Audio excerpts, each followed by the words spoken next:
আন্তঃআঞ্চলিক সহযোগিতা বৃদ্ধি এবং সদস্য রাষ্ট্রগুলোর অর্থনৈতিক ও সামাজিক উন্নয়ন ত্বরান্বিত করার লক্ষ্যে দক্ষিণ এশীয় আঞ্চলিক সহযোগিতা সংস্থা সার্ক প্রতিষ্ঠিত করা হয়। বাংলাদেশের সাবেক রাষ্ট্রপতি জিয়াউর রহমান ছিলেন এর স্বপ্নদ্রষ্টা। 1985 সালে ঢাকায় সার্কের প্রথম শীর্ষ সম্মেলন অনুষ্ঠিত হয়। আঞ্চলিক এ সংস্থাটির লক্ষ্য ছিল সদস্য দেশগুলোর মধ্যে পারস্পরিক বোঝাপড়া ও বিশ্বাস গড়ে তোলা। দুঃখের বিষয় হলো নেপালের কাঠমান্ডুতে সার্কের সর্বশেষ শীর্ষ সম্মেলন অনুষ্ঠিত হওয়ার প্রায় 10 বছর পেরিয়ে গেছে।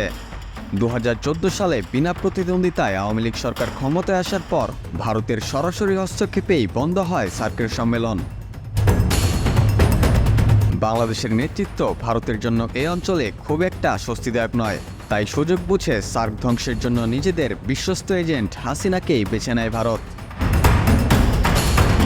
2014 পর থেকেই এটি একটি অকার্যকর ও অপ্রয়োজনীয় সংস্থা হিসেবে বিবেচিত হয়ে আসছে। আঞ্চলিক সহযোগিতার জন্য অনুকূল পরিবেশ এবং পর্যাপ্ত সুযোগ থাকা সত্ত্বেও দক্ষিণ এশিয়ার রাষ্ট্রনায়করা পুরোপুরি এই সুযোগকে কাজে লাগাতে পারছেন না। ইউরোপিয়ান ইউনিয়নের মতো সার্কের ধারণাটি হলো একটি একীভূত বাজার ব্যবস্থা। বর্তমান প্রেক্ষাপট বিবেচনায় সার্ক কার্যকর করা অত্যন্ত আবশ্যক।